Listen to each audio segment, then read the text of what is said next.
চেষ্টা করব একটু মাঝে মাঝে থেকে বাদ দিয়ে পড়তে।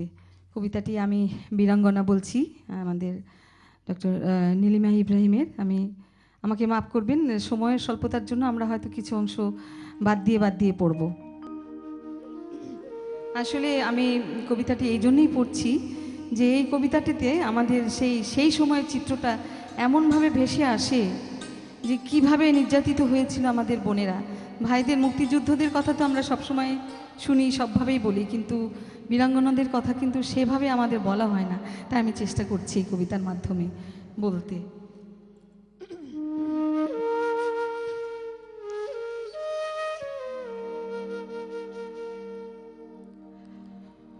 1971 সালের উত্তাল আন্দোলন। আমরা ছিলাম রাজশাহীতে। বাবা শহরের উপকণ্ঠের ডাক্তারি করতেন। 27শে মার্চ, অন্ধকার থাকতে আমরা গ্রামের বাড়িতে রওনা হলাম সামান্য হাত ব্যাগ নিয়ে। হঠাৎ চেয়ারম্যানের জিপ এসে থামল আমাদের বাড়ির সামনে। বাবাকে সম্বোধন করে বললেন, ডাক্তারবাবু আসুন, আমাদের সঙ্গে আসুন, আমরা আপনাদের নামিয়ে দেব। বাবা আপত্তি করায় 4-5 জনে আমাকে টেনে জিপে নিয়ে গেল।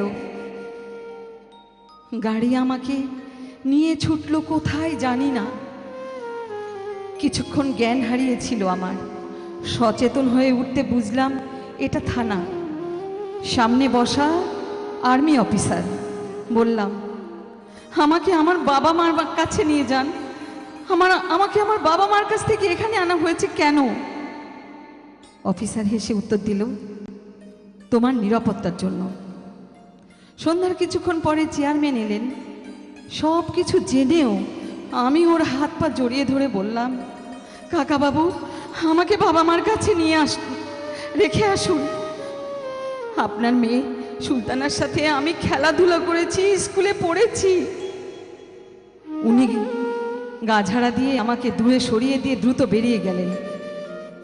মানুষ কেমন করে মুহূর্তের মধ্যে পশু হয়ে যায় ওই প্রথম দেখলাম। এরপর 16ই ডিসেম্বর পর্যন্ত আমি আর কোনো মানুষ চোখে পড়েনি। প্রথম আমার উপর নির্যাতন করে একজন বাঙালি। আমি বিমুষে বোবা হয়ে গিয়েছিলাম ওই রাতে। কজন আমার উপর অত্যাচার করেছিল বলতে পারবো না, তবে 6-7 জনের মতো হবে। অফিসারটির হাত পা ধরে মিনতি করে বললাম, আমাকে রক্ষা করার কথা বলেছ, আমি রক্ষা পেয়েছি, এবার আমাকে ছেড়ে দিন। আপনি আমার ভাই, আপনার আমার ভাইয়ের মতো।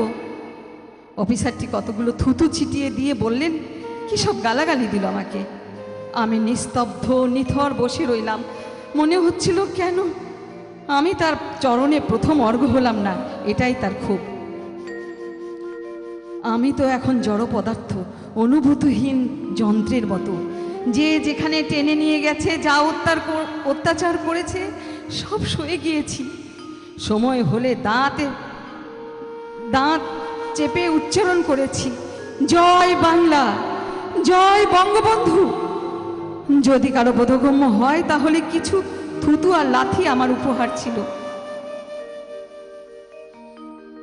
আমার বাবা মার কথা বাবা যেন মনে হচ্ছিল।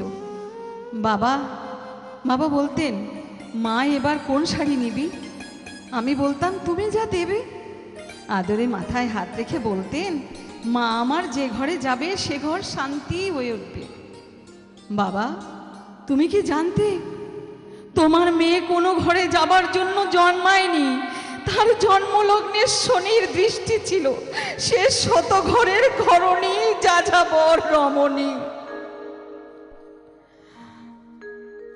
তারপর একদিন ভোরবেলা নিস্তব্ধ হয়ে গিয়েছিল। সোফিয়ার মা বলল, হালারা পালাইলো নাকি? ওর কথায় শরীরে অস্থির অসুরের মতো শক্তি পেলাম। দরজা ধাক্কাতে লাগলাম, চেঁচাতে লাগলাম। হঠাৎ করে শুনলাম, জয় বাংলা, জয় বঙ্গবন্ধু। মনে হলো আমি বেঁচে গেছি, কিন্তু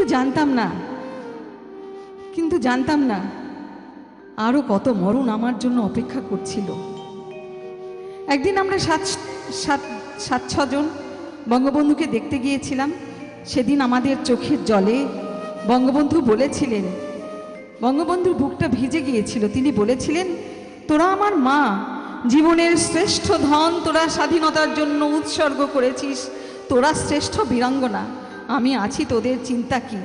সত্যি মনে হয়েছিল আমাদের বঙ্গবন্ধু আমাদের সঙ্গে আছে, আমাদের চিন্তা কি। কিন্তু বাবার বুকে তো সেই অশ্রুপাত করতে পারলাম না।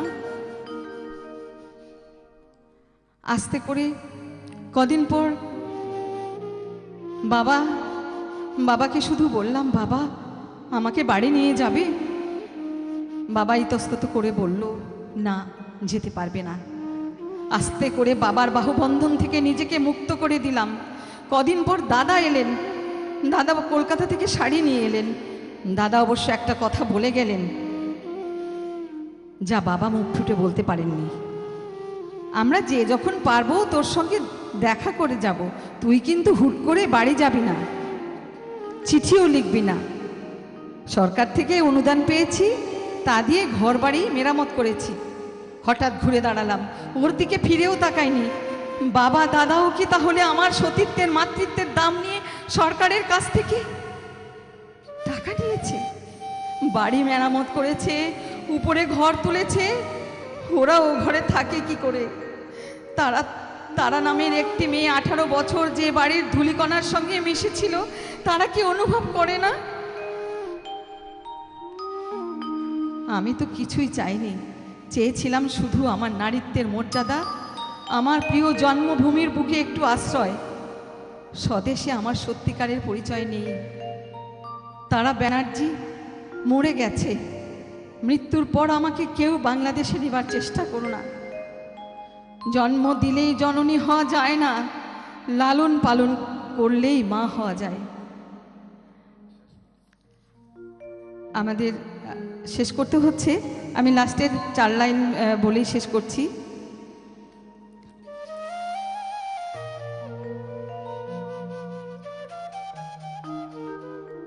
বাঙালি সমাজকে তার হীনমন্যতার জন্য, মাকে অসম্মান করার জন্য, অপমান করবার